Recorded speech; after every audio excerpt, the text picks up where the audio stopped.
Number 1.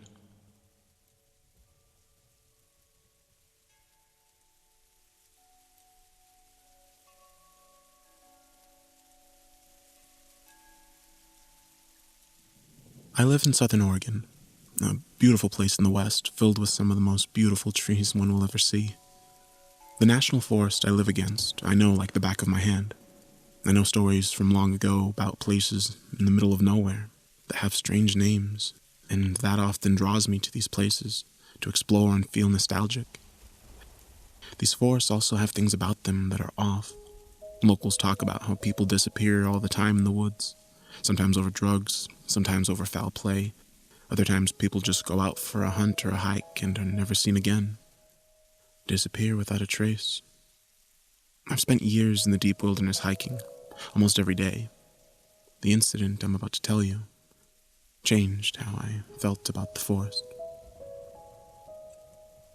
My roommate and I left our home on the outskirts of the forest for a hike to a place that is basically a swamp flat, a small area of marshy swamp in the bottom like canyon high up in the mountains. There's one road in and one road out. As we climbed the mountain, the rain had started to pick up. It had been mostly in drizzle all day, but living in the Pacific Northwest, you get used to that, and it doesn't stop you from the adventure. We finally got to the flats, and it's time to explore. We walk the trail into the flats as we admire the old-growth trees surrounding the marsh. The winds start to pick up. There's a nasty storm coming. The trees started to rock back and forth and make horrible snapping sounds. There isn't many safe places in the forest like this to take shelter from falling trees and branches, so we decided it was time to hike out. We hiked back to our car and were relieved to get in and out of the storm. The car was parked in a small turnout on the side of the road. We sat there for a few minutes in the car, and taking off our jackets and turning the heat on and such. That's when the truck pulled up, in the middle of a bad storm, in the complete middle of nowhere.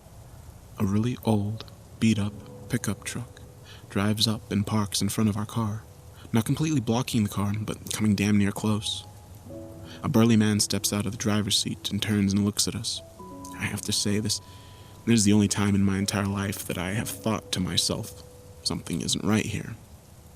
The look on the guy's face gave me that instinctual feeling of fight or flight. As we watch him walk around his truck, I tell my roommate to go, just go, start the car and leave now. As he starts the car and begins to pull off, the man was reaching behind the seat of his truck and pulls out a long rifle. That's when my roommate hit the gas and flew out of there. As we pull away, the man pulls the gun up and points it in our direction and looks me right in the eyes. The feeling I got was, you were gonna die today. I'll never, ever forget the look on his face. We got home, told our neighbors about the incident, and proceeded about our day. When we got into the car the next morning to drive to town, the starter failed on the car. I often think to myself, had it failed up there, or had that bad storm not come and shoot us away, things could very well have gone south that day.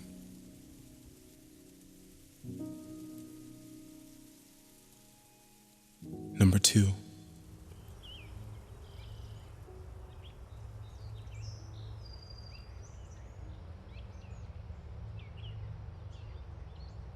I went camping with 3 of my buddies, John, Bennett, and Kyle. We do this every year.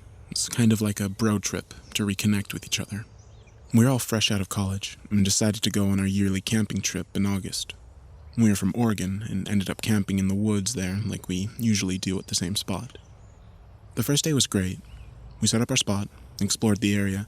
By the time the sun was setting, we set up a campfire and made dinner. After a few too many beers and some s'mores, we decided to go to sleep. It was a perfect end to a perfect day. Our second day was basically the same thing. Hiking, food, one too many beers, but this night ended up not being so perfect. I remember watching a Mr. Nightmare video about some guys camping and they heard laughing. It turned out it was nobody in their group. Yeah, my story is similar. We finished the rest of the beers. We were wrestling around with each other like guys do, then John stopped messing around and froze. Everyone was confused, but John claimed he heard something nearby. I told him it was likely a squirrel, and he said, "No, it most definitely is not." He was scaring me at this point, so I decided to resume the tackling session and took him down. We forgot about the whole thing until about 10 minutes later. We were tired from wrestling and joking around, so we decided to put out the fire and head to the tent. We had a 6-person tent, for anybody wondering, so we were all in one tent. Just as our only light source, besides our flashlights, went out, I heard a slight cackle. I assumed that it was one of the boys because we were all clearly a bit buzzed, so everything was funny. I wanted to see what was so funny, so I turned the flashlight directly onto Bennett's face. I thought he was the one laughing. Bennett's face was as white as a ghost. He looked at me and said, "Did you hear that?" I said, "The laughing?" And Kyle said, "That wasn't you?" We were all shaken and decided to go into the tent. As we got into the tent, I'd pulled out an axe that I'd used to cut the wood. It was the only source of protection we had. I was on the very end of the tent, with Kyle and John in the middle, and Bennett on the other end. We were all silent, but I knew we were all wide awake after hearing the laughing. We weren't exactly at an actual campsite where there are other people around. We just walked into the woods and found a spot and set up camp. We were about a mile away from our car, with barely any cell signal. So I guess you could say that we weren't exactly in the safest position if there was a crazy maniac running around. I got tired and dozed off. I have no idea how long I was sleeping before I heard the laughing again. It's hard to describe other than it sounding menacing. I was frozen. I didn't move. Didn't even try to look over to see if my buddies were awake. The axe was under my pillow. As I mustered up the strength to move to get the axe, I saw what looked like someone's finger pressed up against the tent, just circling around the tent. Someone was definitely outside, walking around our tent, laughing. When they got up to the front part of the tent where the entrance was, they stopped. About 5 seconds went by before the person furiously shook the tent and screamed, "Boogity boogity!"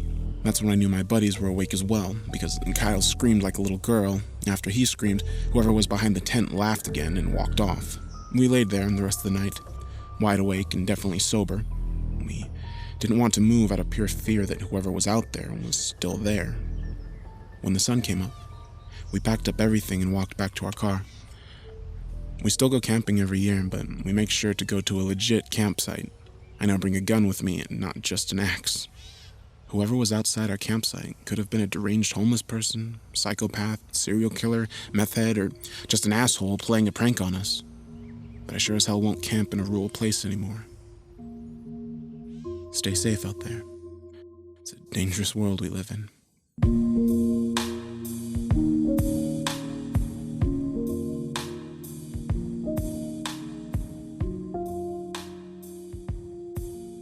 Number 3.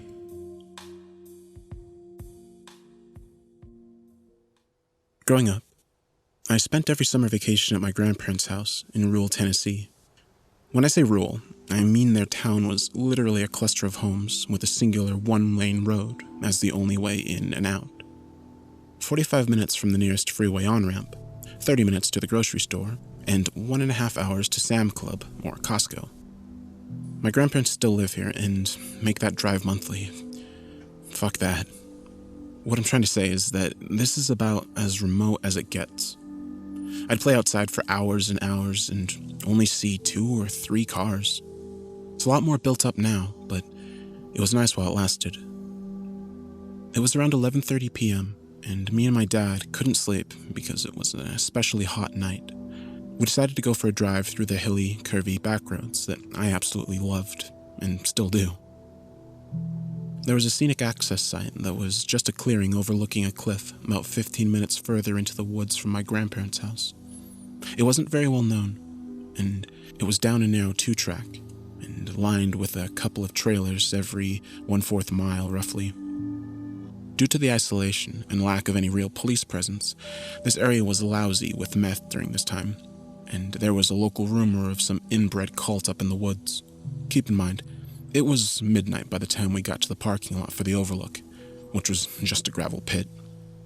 My dad had always had a bit of an intuition, and he asked me if I really wanted to get out of the car. That made me hesitant myself, but I saw the amount of lightning bugs are out there, and catching them was my favorite pastime. Armed with a flashlight and an old Tupperware container with some holes drilled in it, we set off down the path to the cliff.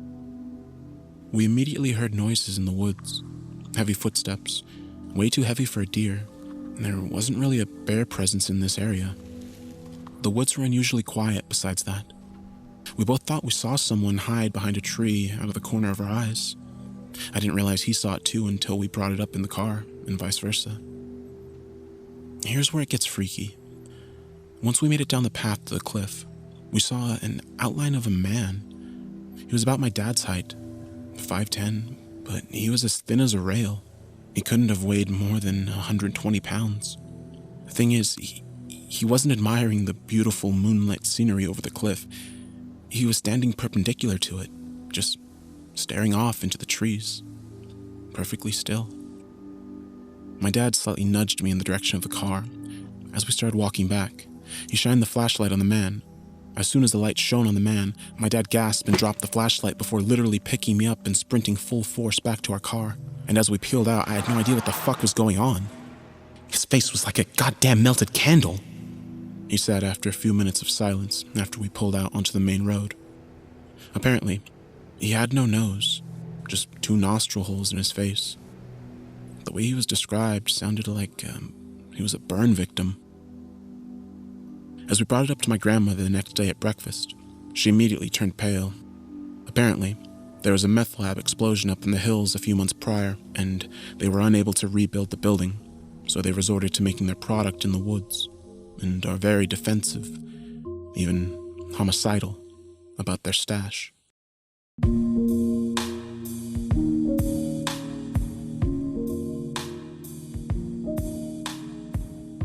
Number 4.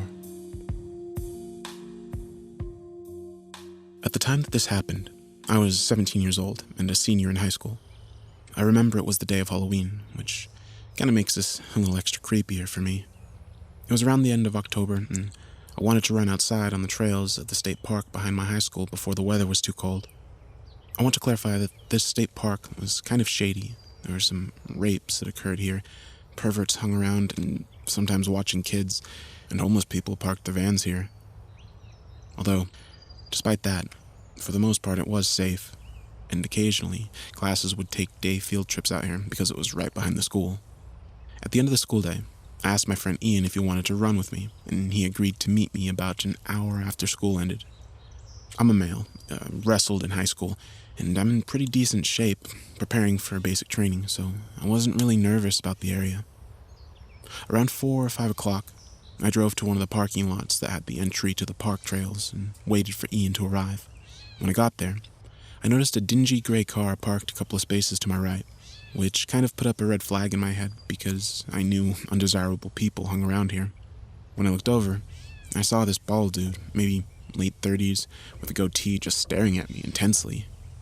I could tell this wasn't right, but I just nodded at him for acknowledgement or whatever and looked away. I could still feel him glaring at me though, so I put my car into reverse and started to drive to the other parking lot. When I looked in the rearview mirror, I saw him following me, so I noped the fuck out of there and sped all the way through the nearby village to my high school parking lot and lost him. When I got there, I felt safe, but remembered that Ian was supposed to meet me at the park. I got a text from him saying, "Here." My stomach kind of dropped because I knew that I'd have to go back. I couldn't just leave my friend there if the creep was there, so I drove back and saw Ian's car and the stalker's car parked in the same spot. I nodded for Ian to follow me through our window, and we drove to the second lot of the park. We got out of our cars and walked down this angled slope below the parking lot to check out the trails before running.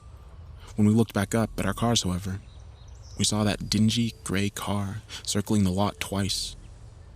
We froze, but I don't think he saw us because of the angle of the hill. After he was out of sight, we slowly walked back to our cars and he was gone. Afterward, Ian told me that the same guy did the exact same thing to him in the other parking lot that he had done to me. Ian said he glared at him, but that time he got out of his car, walked into a nearby public restroom for a while before coming back out to resume his intense glaring at Ian. I think he was a creep looking for public sex or something. I've never had experience with perverts like this before, so it was really creepy. But we never saw him again. Occasionally, when I visit my hometown, I'll drive to the state park and check it out, have a smoke, and see if there are any creeps, and lurk around, but I never get out of my car.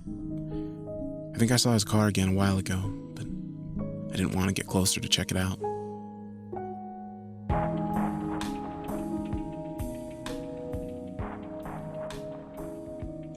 Number 5.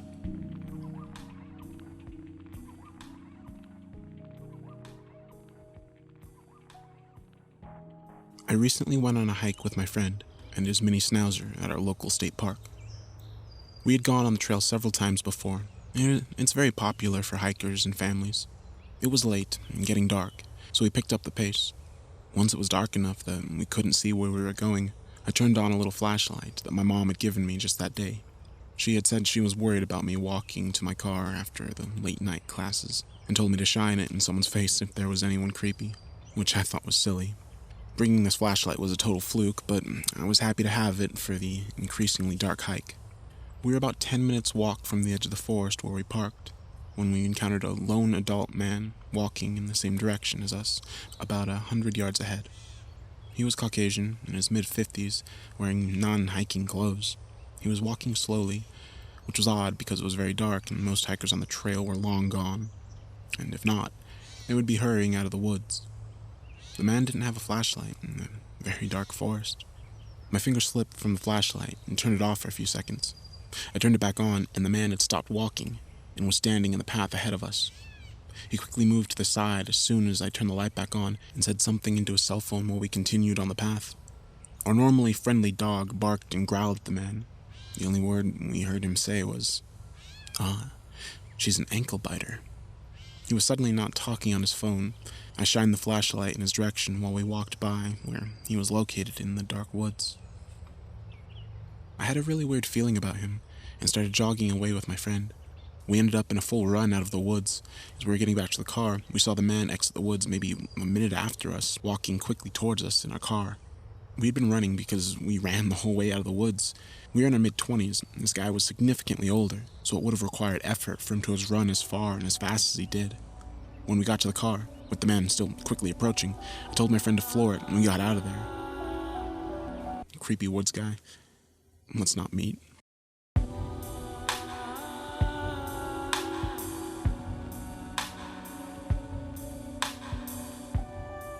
Hello.